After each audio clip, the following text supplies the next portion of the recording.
मैं श्री डॉक्टर नरेंद्र जाधव जी से अनुरोध करूंगी कि वो आए, लेकिन उनके आने के पूर्व मैं उनका एक संक्षिप्त परिचय यहाँ पर प्रस्तुत कर दूं आप सभी के लिए। आदरणीय डॉक्टर नरेंद्र दामोदर जाधव भारत के एक प्रमुख अर्थशास्त्री, शिक्षाविद, लोक नीति विशेषज्ञ, प्रोफेसर और अंग्रेजी, मराठी और हिंदी के लेखक रहे हैं। आप बाबा साहब अम्बेडकर संबंधी विषयों के विशेषज्ञ हैं।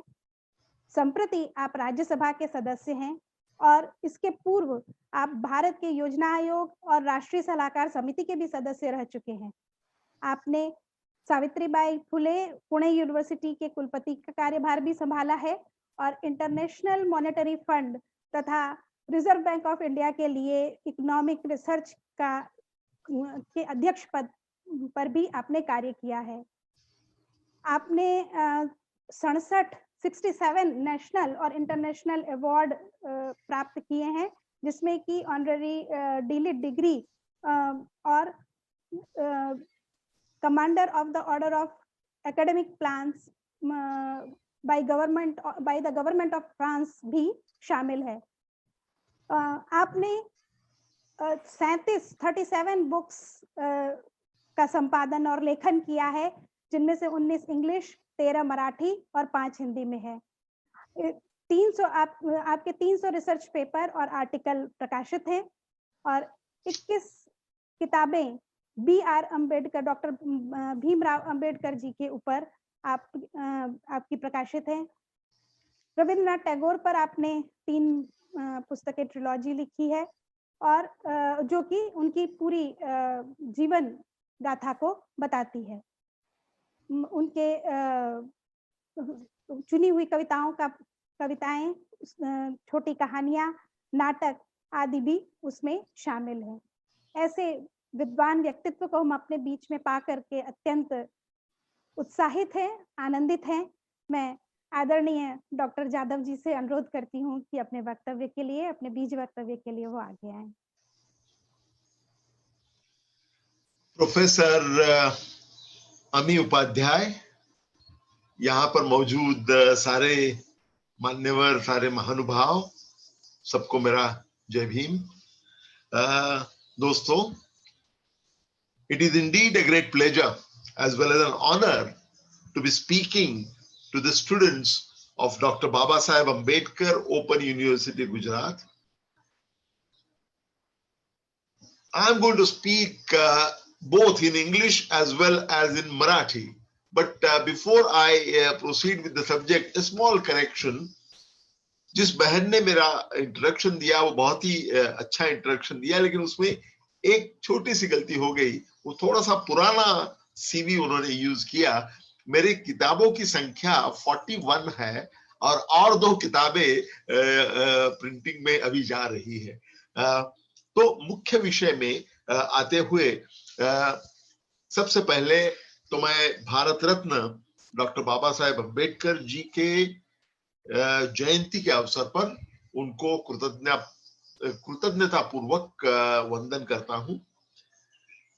मैं तो ये कहते आया हूं कि हमारी माता पिता ने हमें जन्म जरूर दिया है, लेकिन मेरे जैसे करोड़ों लोगों को मानव के रूप में जीने के लिए जो उपलब्धि कराई है वो सिर्फ केवल एक व्यक्ति ने, और उस व्यक्ति का नाम है महामानव भारत रत्न डॉक्टर बाबा साहेब अम्बेडकर।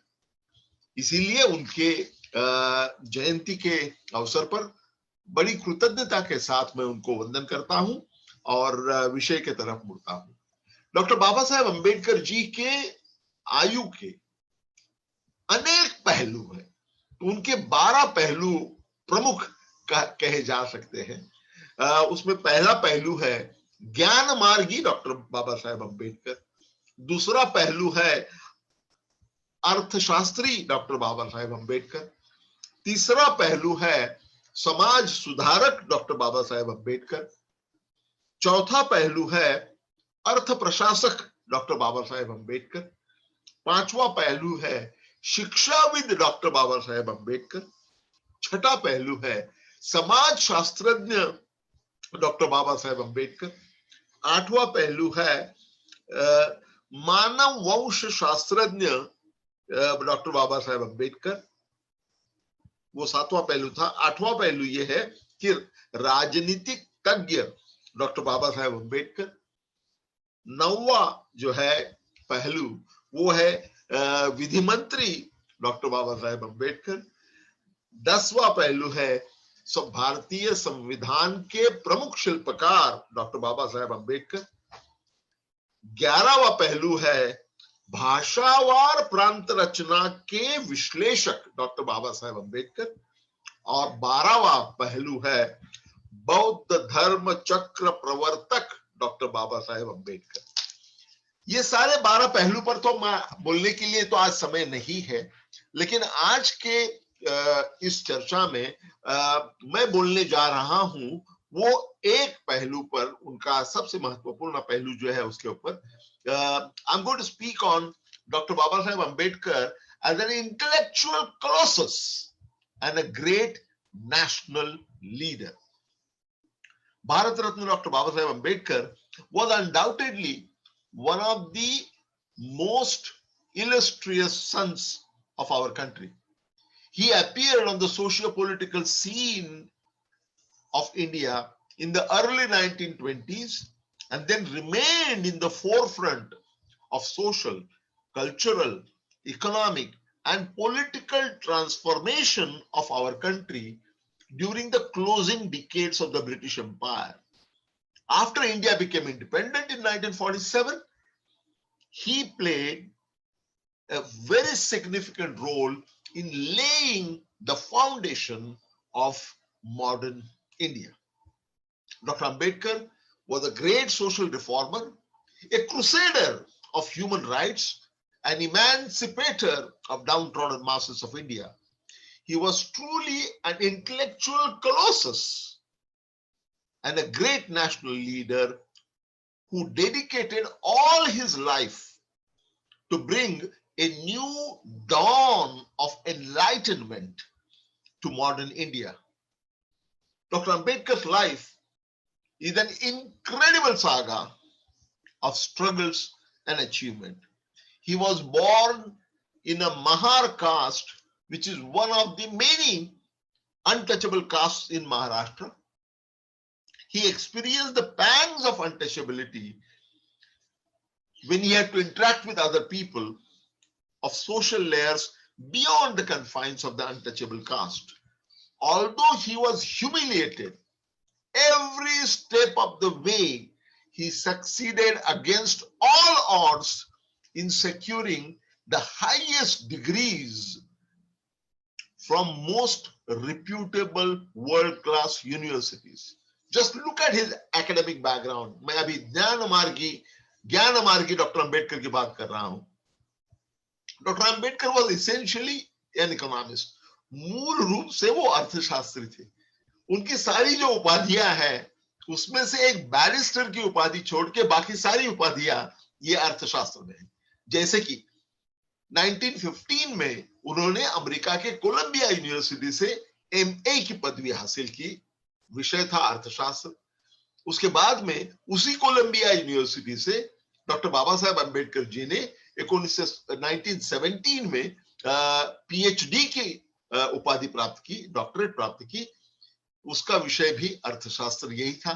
उसके बाद में वो इंग्लैंड चले गए और इंग्लैंड में जाके लंदन स्कूल ऑफ इकोनॉमिक्स जैसे सबसे महान तब के जो यूनिवर्सिटी थी और आज भी बहुत अहम है, वो लंदन स्कूल ऑफ इकोनॉमिक्स से उन्होंने डॉक्टर ऑफ साइंस की उपाधि प्राप्त की। उसका विषय भी था अर्थशास्त्र। इसका मतलब है कि उनकी सारी उपाधियां जो है वो अर्थशास्त्र में ही है। वो मूलतः अर्थशास्त्री थे और उसके साथ साथ विलायत में इंग्लैंड में उन्होंने डॉक्टर ऑफ साइंस की पढ़ाई करते वक्त उन्होंने बैरिस्टर की पदवी भी हासिल की, उपाधि भी हासिल की और वो बैरिस्टर भी बन गए। ये सारी उपाधियां हासिल करने के बाद doctor Baba Saheb Ambedkar he came back to India. Now please understand this that we have had many economists. Two of the Indian economists have got Nobel Prize so far. But who was the greatest economist of our country ever? मेरी राय में, और मैं स्वयं एक अर्थशास्त्री हूं, तो ये जिम्मेदारी के साथ मैं कह सकता हूं कि हमारे देश में आज तक जो भी अर्थशास्त्री हो गए हैं, उसमें चाणक्य के बाद सबसे बड़ा अर्थशास्त्री अगर कौन हुआ होगा तो वो एक व्यक्ति है, वो है doctor Baba Saheb Ambedkar. Doctor Ambedkar returned to India with all these great degrees and devoted his life to fight against the caste-ridden social order which was characterized by injustice and denial of human. Please also note that Dr. Ambedkar was never favored either by family fortune, nor he had any political lineage, but by sheer grit of his determination, hard work, supreme courage, and selfless sacrifice, Dr. Ambedkar overcame bitter political opposition and ills of caste discrimination to become the principal architect of the Indian Constitution of independent India. He then proceeded to build the safeguards for affirmative action for establishing a more equitable society capable of delivering social justice to millions of downtrodden in our country. In this process, Dr. Ambedkar emerged as the conscious keeper of modern India. It is not surprising at all that Dr. Ambedkar was voted in August 2012 as the greatest Indian after Mahatma Gandhi with an overwhelming majority of votes, and this happened in an e-poll arranged by some TV channels. Many Indians, especially the middle class and the elite, found the results of this election, so to say, surprising. The top 5 contenders for the greatest Indian after Mahatma Gandhi, they were Dr. Ambedkar, Dr. APJ Abdul Kalam, Vallabhbhai Patel, Jawaharlal Nehru, and Mother Teresa in that order. You'll be surprised that in the popular votes, valid votes, which were 4.3 million, Dr. Ambedkar received 46% of the total votes. So the number of votes that Dr. Ambedkar received were actually more than the votes of all the remaining great people combined.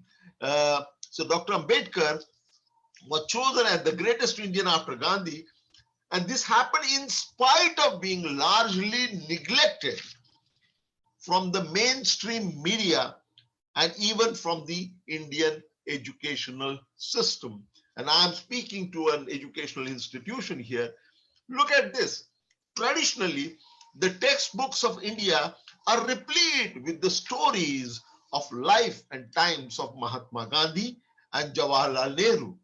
The pedagogy portrays them, and of course, rightly so, as the leaders of national stature in prose and poem, in skit and song. Regrettably, however, Dr. Ambedkar appears only marginally, and that even when he does appear, he is invariably referred to as the leader of the untouchables. Dr. Ambedkar's representation in pedagogy has always been more as a caste leader and not as a national leader. I am convinced it is grossly unfair, friends, to characterize Dr. Ambedkar simply as the leader of untouchables. Of course, he was greatest leader of untouchables, but Dr. Ambedkar was not simply a leader of untouchables, not even leader of only the oppressed classes of our country. He was a national leader, period. Dr. Ambedkar's erudition, his mass movements, his role in government in heralding action towards inclusive growth, gender equality, emphasizing education for all, employment and skill development with liberal welfare measures for labor, they all show that he was a patriot of sterling order. It was Dr. Ambedkar who maintained that we all must be Indians first, Indians last, and nothing but Indians in the interregnum. In the course of his most eventful life, Dr. Ambedkar made an outstanding contribution as an economist, as a sociologist, as an anthropologist, as an educationist, as a journalist, as an authority on a comparative religion, as a policy maker, administrator, and of course as a parliamentarian. In spite of being a statesman and a mass leader, Dr. Ambedkar always remained a reflective thinker and erudite scholar. Despite being engrossed in the mass movements and the political ups and downs and all the political upheavals, Dr. Ambedkar wrote remarkable treatises on economics, on sociology, on anthropology, on politics, on law, on religion, on culture, which is clearly a hallmark of an intellectual. That is why I call him an intellectual colossus. Show me another politician in the history of India who comes anywhere even close to writing so many scholarly books that Dr. Ambedkar wrote. None in the entire history of India. And you put him only as a Dalit leader? Isn't that very, very unfair? But this is something that has happened in India. That is why I'm delighted that in this educational institution, this is being corrected. Dr. Ambedkar was a prolific writer. No other politician in India has produced anywhere close to the voluminous writing that Dr. Ambedkar had. The sheer volume of his writings is amazing.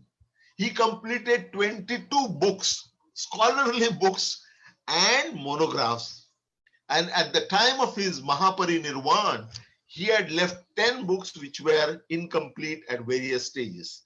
In addition, he submitted 10 major memoranda and statements to various authorities, including the British government. And then he wrote several research papers, book reviews, hundreds of articles from time to time in Marathi in various fortnightly journals that he had started. He started with Prabuddha, he ended with Prabuddha Bharat. He started with a Mook Nayak, then Janata, then Mook Nayak, Bahishkrut Bharat, Janata, and then finally Prabuddha Bharat. The progression is also very, very interesting. The analytical rigor, lucidity, insights, and passion that Dr. Ambedkar's writings exude are truly, truly phenomenal. And the range of Dr. Ambedkar's writing is also equally astounding. Just look at his writings on politics. He wrote 11 books on politics and books and monographs. The most important political book that he wrote was Pakistan or Partition of India. Not many people know about this. The demand for Pakistan was made for the first time in March 1940. By December 1940, Dr. Ambedkar had produced a 480 pages book on Pakistan issue. And this was the first book of its kind. And in 1945, a second edition of that book appeared. In fact, at the time of partition, when big negotiations were going on between Pandit Jawaharlal Nehru, Sardar Patel, and Muhammad Ali Jinnah, at that time, the second edition of Dr. Babasaheb Ambedkar's book, Thoughts on Pakistan, was the basis for the standard source of reference for both parties. And then he wrote many other books on politics, classics like Federation versus Freedom in 1939, Ranade, Gandhi and Jinnah in 1943, What Congress and Gandhi Have Done to Untouchables in 1945, States and Minorities in 1947, and Thoughts on Linguistic States in 1955. From politics, let's come to economics. That was the subject which was closest to his heart. Dr. Ambedkar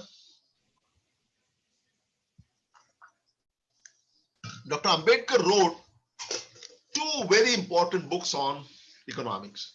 He wrote more, but I'm focusing on the two most important books. First was his PhD dissertation.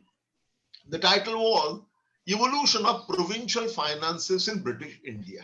What does Ambedkar do in that book?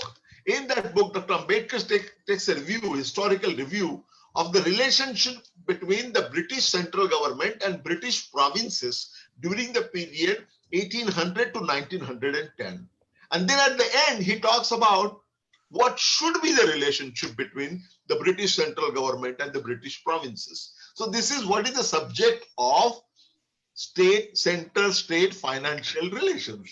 Today, when Modi ji talks about cooperative federalism, today when we talk about finance commission, and we all know that the provision for finance commission was also introduced by Dr. Ambedkar in the constitution. What does finance commission do?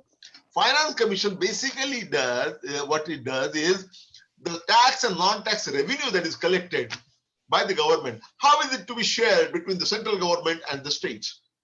What should be the principles governing the allocation of funds to various states? Those are the recommendations are made by the Finance Commission. So far, 15 Finance Commissions have submitted their reports, and 16th one has submitted partly their report.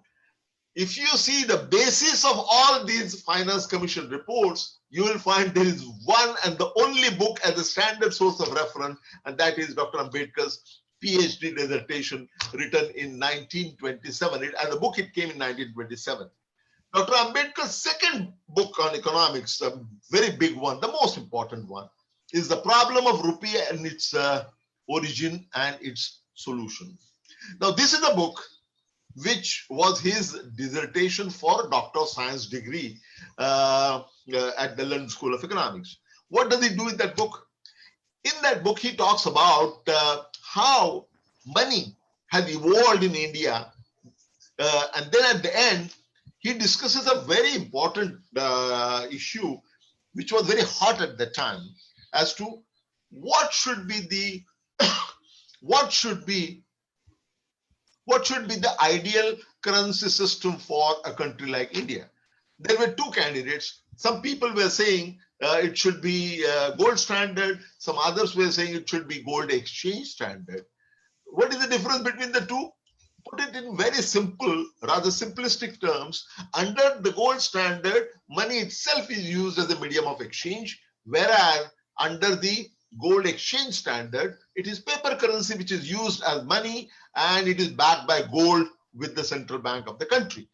Now, in that debate, that time's greatest economist of the world, and still considered one of the finest, John Maynard Keynes, he wrote a book and he said that for a developing country like India, it should be the gold exchange standard that should be recommended as the right kind of economic system, the currency system. When Keynes said that, you can imagine everybody supported him.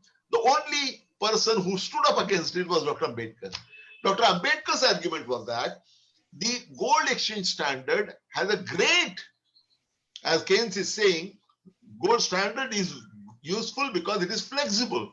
It is flexible and therefore it does not put any undue restrictions on the government to control money supply.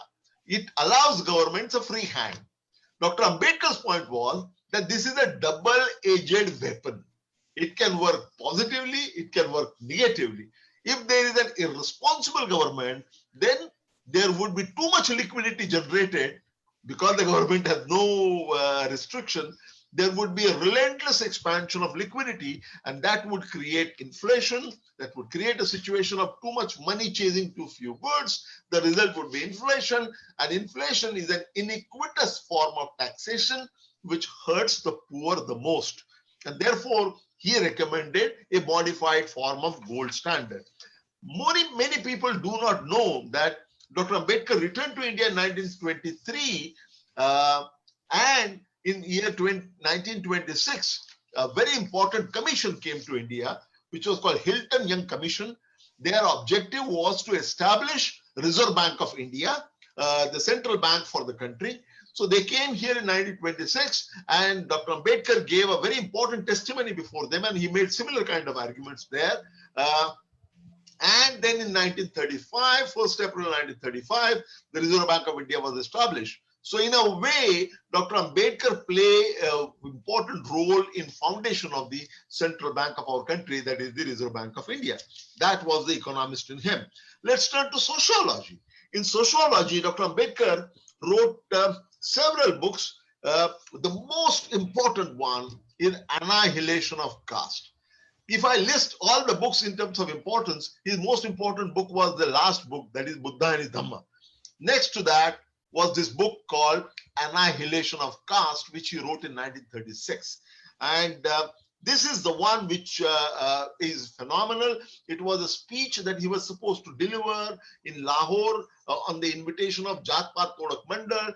When he wrote that speech, and when the organizers read the draft of the speech, they fainted because he had made a frontal attack on the caste system, and Jat Pat Todak Mandal could not digest it, and they said that we'll have to cancel you change the wording of this. And Dr. Ambedkar was Dr. Ambedkar. He said, I will refuse to change even a single word. If you want to cancel the conference, go ahead and do it. So they canceled the conference, and that speech, written but not delivered, was published by Dr. Ambedkar as a book along with all the correspondence. And on that book also, he had a big fight with Mahatma Gandhi, but that's a different subject. On anthropology, Dr. Ambedkar wrote provocatively 2 original books. In 1948, he wrote a book called Untouchables. And in 1946, he had written another book, Who Were Shudras? And these are anthropology original books. And in the preface, he says that I challenge the leading anthropologists to challenge my thoughts, to oppose and show me. I have given a hypothesis. Please prove me wrong. Don't ignore this. Unfortunately, in India, his books he's never recognized as a anthropologist, and his books have been ignored. This is the fate of our country. On religion, Dr. Ambedkar wrote his magnum opus, Buddha and his Dhamma, towards the end of his life. When Dr. Ambedkar, so that all these books clearly shows what an intellectual colossus that Dr. Ambedkar was. Never before in the Indian socio-economico-political scene was a leader who was such a great scholar and intellectual colossus. Dr. Ambedkar returned to India. Dr. Ambedkar returned to India in 1923, and he entered the public life in 1924. First 10 years, his strategy was to work within the confines of the Hindu religion and try to improve that. The first movement that he organized was for accessing drinking water in a place called Mahad in Konkan region of Maharashtra. So that was the first one. Then he organized a series of efforts to have temple entry, to allow untouchables to enter temples. This went on for 10 years. So within the Hindu religion, with the framework of Hindu religion, he tried to improve that, but failed. And frustrated, in 1935, he made an announcement that I was born as a Hindu untouchable, but I'm not going to die as a Hindu. So he announced his intention to change the religion. He did not do that immediately. After 21 years thereafter, and in the meantime, he studied all the religions of the world and became an authority on comparative religion. And all the religious big shots, they tried to persuade him with all kinds of incentives, but he refused. And 21 years afterwards, in 1956, about 50 days before his Mahaparinirvan, he changed the religion to Buddhism, and with him 7.5 lakh people, 750,000 people changed their religion and embraced Buddhism. My parents were 2 of them. Now, world has seen, the world history is replete with examples of people who have changed their religion. But the mass change of religion has always happened either under sword or under gun or under incentive of money. The only example in the history of world where on the words of one person, 700,000 or more people give up their old religion and take up a new religion. Now, this is unparalleled in the world history. Well, friends, going back to his style,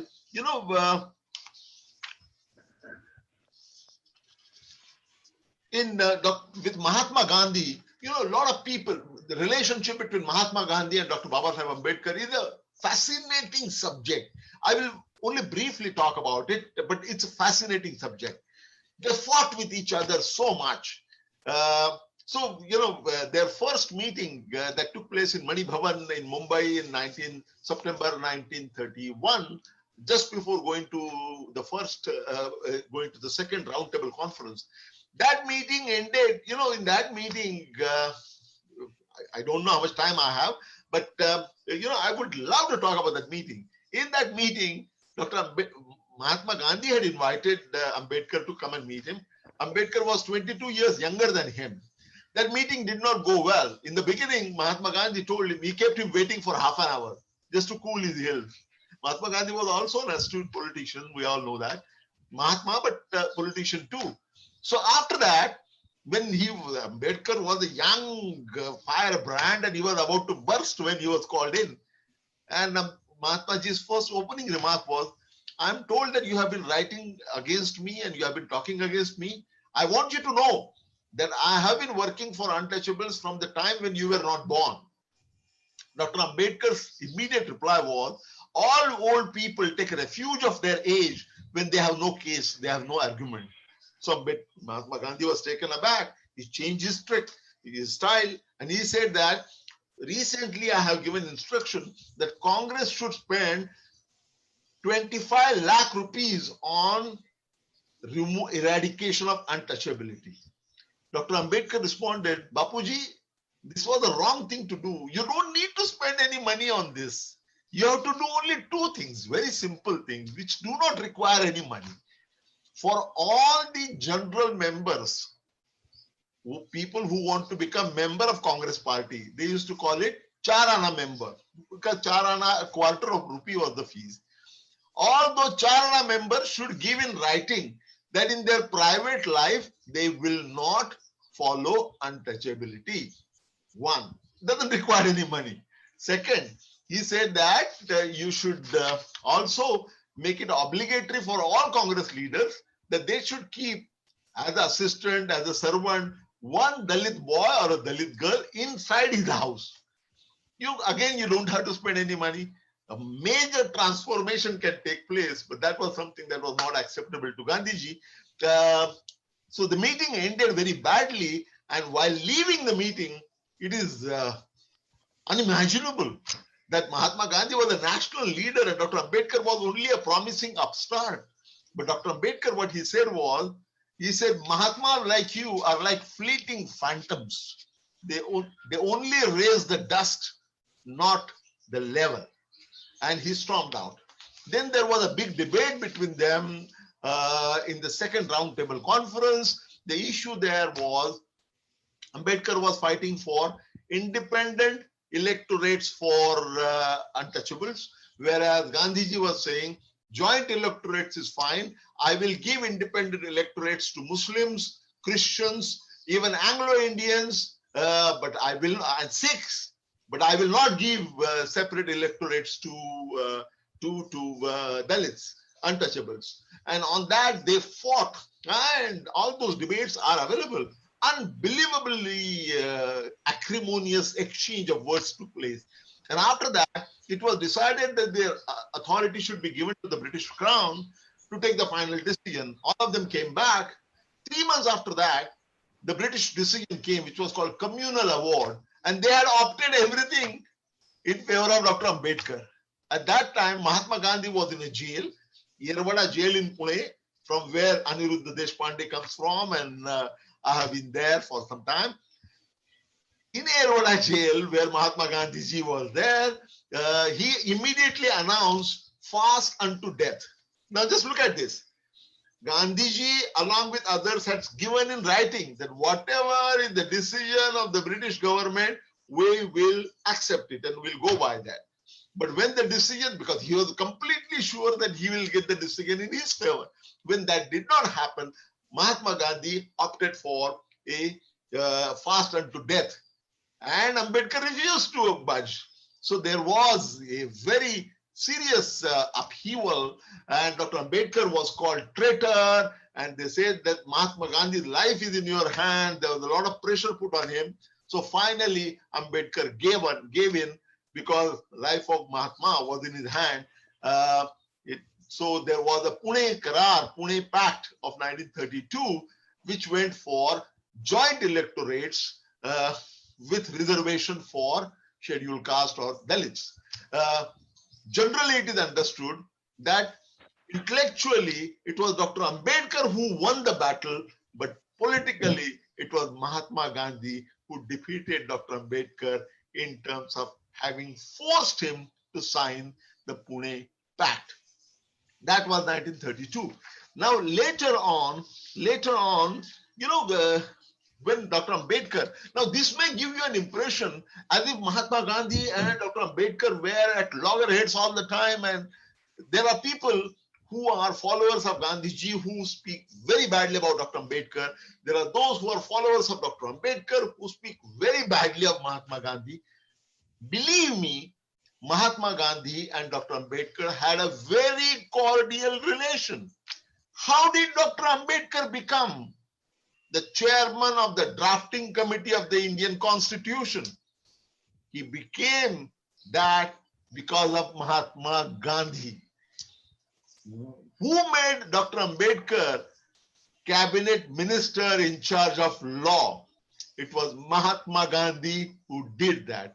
So those who take extreme positions do not understand that it is not black and white. There are various shades of gray in between, and that we don't understand. Both of these great men knew that nation was greater than either one of them, and that is why they had this great relationship. Well, friends, one final point that I want to make, about 2 points I want to make, and then I will stop. Now, one point is about the constitution writing, and another point is about linguistic reorganization of states. Both of them are very important. As far as the constitution is concerned, Dr. Ambedkar was, of course, the third point I want to make is about gender equality. As far as the constitution making is concerned, a lot of people, people like Arun Shourie have raised questions and doubts whether he wrote it, and there were so many people, who have been very mean to Dr. Ambedkar.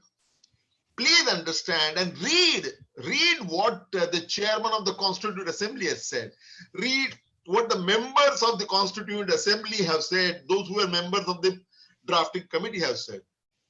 Not only Dr. Ambedkar played a major role in drafting the Constitution, more importantly, the biggest role he played was piloting the Indian Constitution in the Constituent Assembly. Remember, Constituent Assembly had nearly 300 people, the best minds in our country. Every provision, do you know that every provision was accepted, approved by consensus, not by majority, not by simple majority, by consensus. So Dr. Ambedkar, for every provision, Dr. Ambedkar will tell both sides and conduct the debate, coordinate that, and arrive at a consensus. Do you realize how difficult it is? In a cooperative housing society meeting on deciding the salary of the liftman, people spend 4 hours, 5 hours debating that.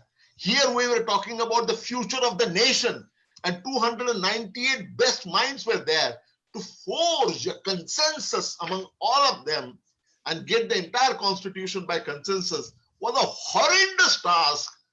And that task was completed single-handedly, even with the failing help by Dr. Babasaheb Ambedkar.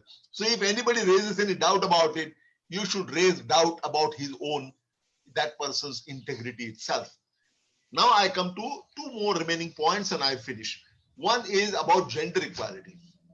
Dr. Ambedkar is never given any credit for gender equality. If you talk about the big names about gender equality, Mahatma Phule, and absolutely rightly, and all those names come. Never Dr. Ambedkar. Do you know that there was something called Hindu Code Bill? Hindu Code Bill was a prelude to establishing the Uniform Civil Code. Nehru had given this job to him, Pandit Nehru, and he was working on that. The bill was drafted, and that bill was revolutionary in social sense, because the word Hindu is a misnomer there. It basically was a social reform bill. It had provisions like intercaste marriage. It had provisions like women getting equal rights as men, boys getting equal right as girls.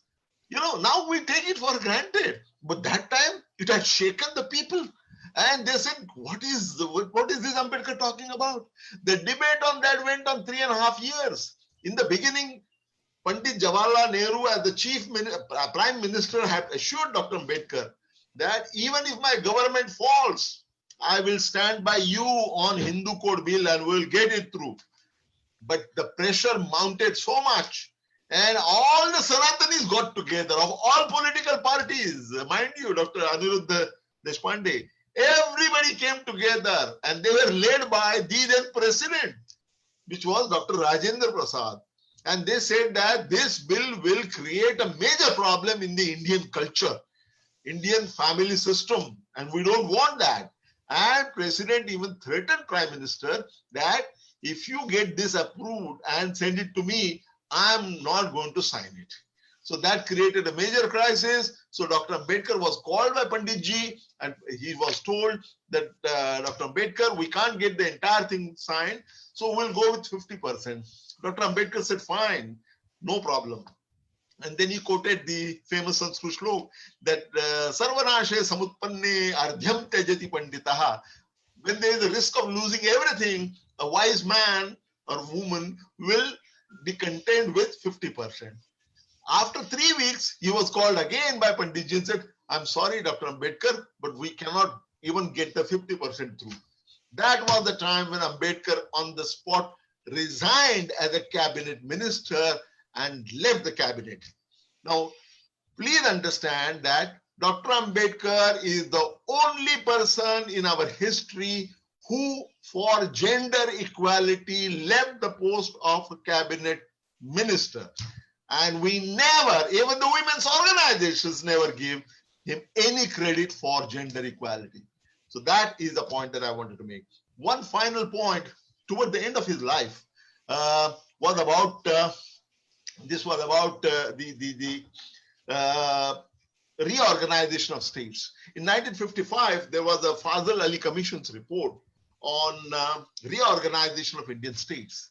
And it came out with a simple formula: one language, one state.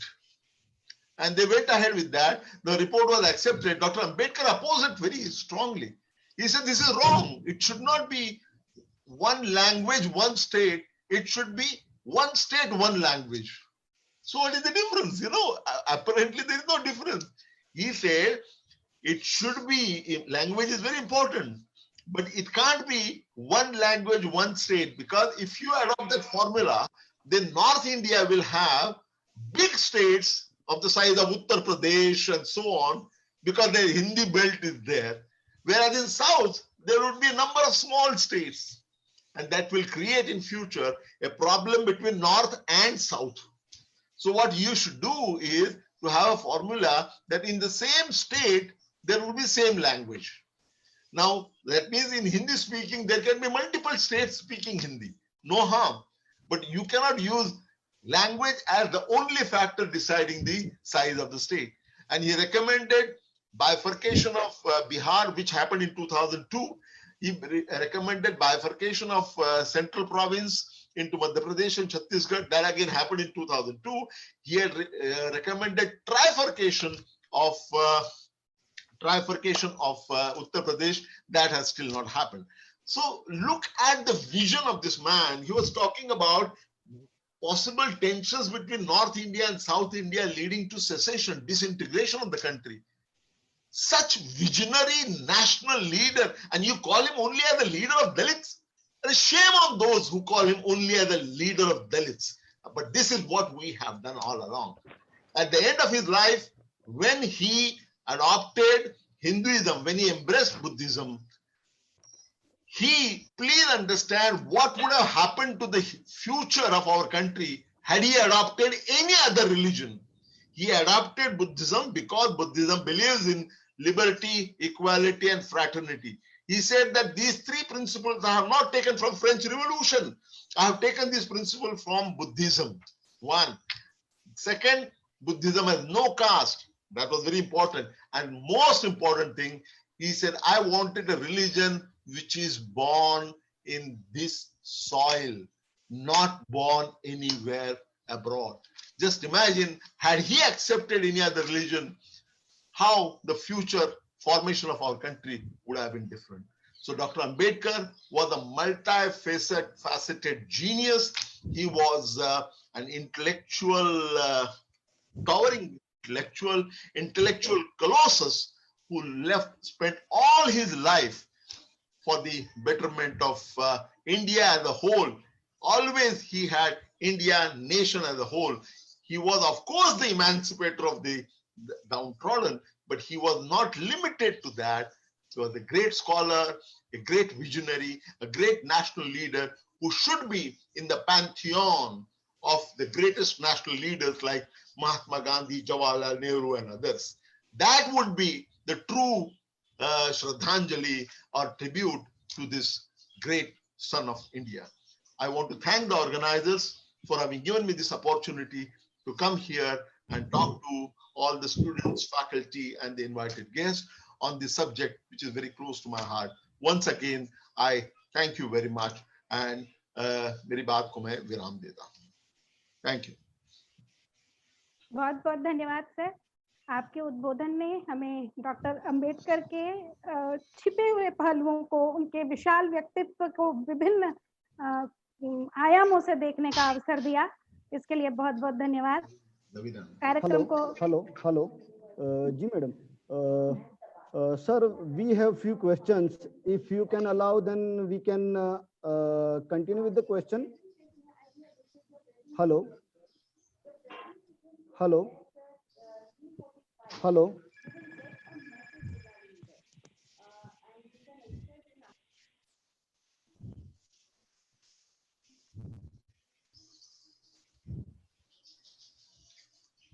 Prabhakar बंद करा केले ना. Okay, all right. Which पण आवाज काही येत नाहीये. Hello, ji sir. Yeah, I can hear you. Yes, sir. Actually, so can we keep a question answer session later on after finishing all the after completing the speeches from all the speakers? Or we may take, I think, 2-3 questions. If sir would be leaving, then we may take 2-3 questions. Okay, all right. I'll take 3 questions. Okay, sir. Sir, we have one question from Dr. Naresh Patel. He's asking that do you think that the dream of equality seen by Dr. Ambedkar is fulfilled by us, especially in the concept of women's equality?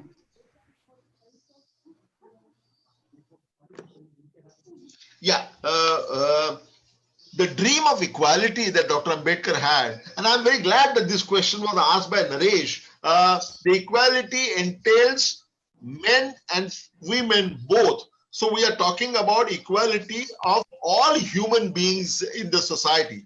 I'm very happy that this question was asked, because the Honorable Minister, when he was speaking, he was talking about Samajik Samarasata. Dr. Ambedkar did not believe in Samarasata. Dr. Ambedkar wanted further step of Samata, not Samarasata. There is a difference between the two, and that Samata that he had in his mind was between all men and all women and all the human beings in our country. Second question.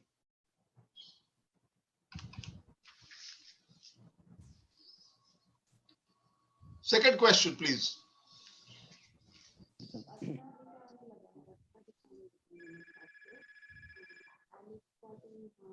Sir, there is another question from Dinesh Kumar. He is asking about the change of attitude of people about lower caste.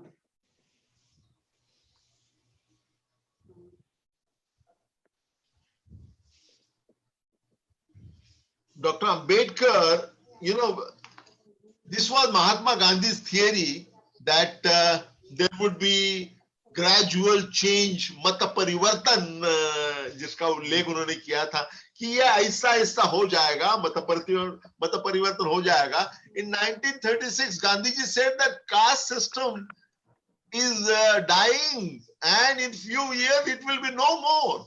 How wrong he was. Dr. Ambedkar said, no, nothing doing. Caste system is not going to change.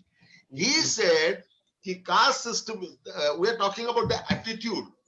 Yeah, please understand the attitude about the lower caste. There are, you see, one of the, जिस कारण के लिए doctor Baba Saheb Ambedkar ji ने धर्मांतर किया, उसकी वजह यही थी.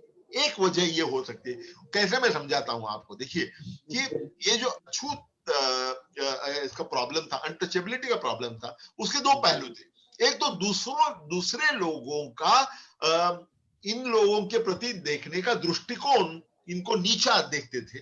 और ये इतनी सालों से हो गया था कि दलितों को भी ऐसे लग रहा था कि हम में कुछ कमी है, इसलिए उनमें sort of inferiority complex was created. धर्मांतर से सबसे बड़ी बात ये हो गई कि दलितों ने सो कॉल्ड उच्च जाति के लोगों को कहा, आपको हमारे बारे में जो समझना है वो समझिए, we don't give a damn, लेकिन हम अपने आप को आपसे और किसी से भी कम नहीं समझते हैं. This change of attitude was achieved by conversion. उसकी एक मिसाल मैं देता हूं. महाराष्ट्र में पहले 1956 के पहले जब बच्चा पैदा होता था तो उसके नाम क्या रखते थे पता है? Dagdu, धुंडू which means stone, Kachru which means dirt. आपको वो पता है ना, हिंदी मूवी उसमें भी वो दलित है, उसका नाम कचरू, कचरा, ऐसे ही तो ऐसे क्यों नाम रखते थे? आप देखिए, मुझे बताइए. धर्मांतर के बाद में 1956 के बाद में एक भी दगड़ू पैदा नहीं हुआ है, एक भी धुंडू पैदा नहीं हुआ है, एक भी कचरू पैदा नहीं हुआ है. सिद्धार्थ पैदा हुआ है, गौतम पैदा हुआ है. ये जो है ये चेंज ऑफ माइंडसेट है जो दलितों का हो गया है औरों की तरफ. और औरों का जो है दृष्टिकोण है वो बदलने में काफी समय लग सकता है, लेकिन उसके लिए प्रबोधन की आवश्यकता है, ये मेरा मानना है. जी sir. And sir, the last question is final question. There is another question from Mr. Gopal Mantri. Okay. Sir is asking that can you throw some light on Dr. Ambedkar's struggle in his personal life?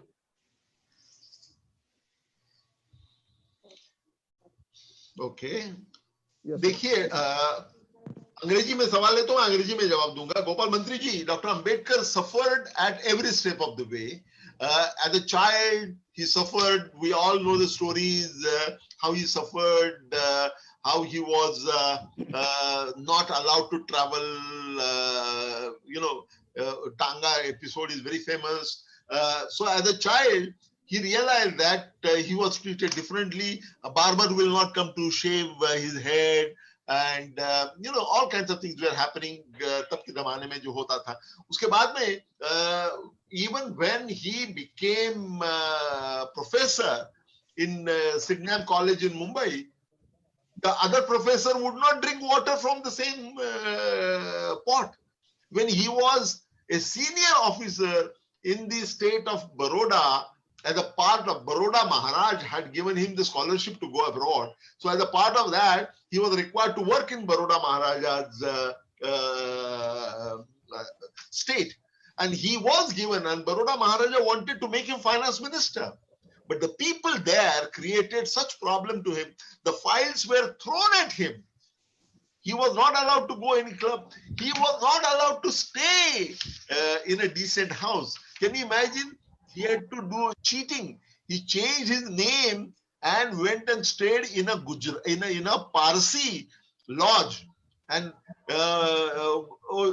दिखने में अच्छा ऐसे थे कि उनको पता नहीं चला एक दिन के लिए, लेकिन एक दिन में पता चल गया कि ये दलित आदमी है और वो उधर है. तो पारसी लोग जो कि शांति के पुजारी है, 20 पारसी लट्ठे लेकर आ गए उधर और उनको वहां से निकाल दिया. उनको रहने के लिए घर नहीं मिला और वो जाके एक पेड़ के नीचे, बड़ौदा में वो पेड़ है जहां उसका एक स्मारक अभी बनाया है, वहां जाके वो रो पड़े.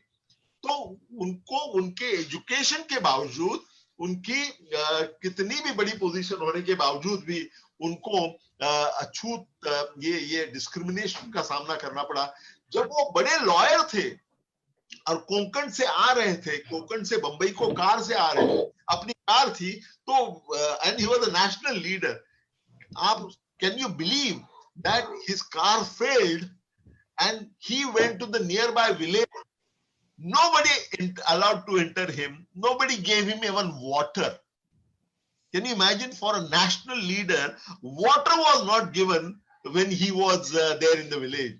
So he went back to, when he reached Mumbai, he locked himself in a room and cried. He came out stronger.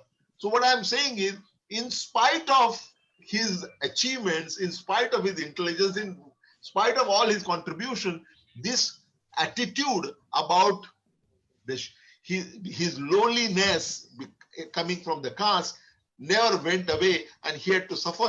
But आप सुनिए, महात्मा गांधी जी ने कहा था कि डॉक्टर अंबेडकर जी को इतना सहना पड़ा है कि अगर डॉक्टर अंबेडकर मेरे मुंह पर थूकते हैं तो भी मैं जबान से कुछ भी उनका विरोध नहीं कर सकता हूं, इतने अपराध हमने उनके किए. श्री महात्मा गांधी जी ने कहा है कि डॉक्टर अंबेडकर अगर मेरे मुंह पर थूकते हैं तो भी मैं उनको मना नहीं कर सकता हूं, इतना बड़ा अन्याय हम लोगों ने उनके ऊपर किया है. ये तो वास्तविकता है. मैं आप सबका क्वेश्चंस का स्वागत करता हूं. मैं जानता हूं कि और बहुत सारे क्वेश्चंस आपके हैं, लेकिन वो रहने दीजिए, क्योंकि जब आपके दिमाग में क्वेश्चन रहेंगे तो आप सवाल ढूंढने की कोशिश करेंगे. मैंने बहुत सारी किताबें डॉक्टर अंबेडकर जी के ऊपर लिखी है, आप उनको देखिए, उनको पढ़िए, और मेरी इंटरव्यूज वगैरह भी सब जगह उपलब्ध है, वो आप देखिए, आपको जवाब मिल जाएगा. नहीं मिलता है तो मुझे ईमेल भेज दीजिए, मैं आपके इसका सवालों का जवाब जरूर दूंगा. जी sir, thank you very much. Thanks a lot sir.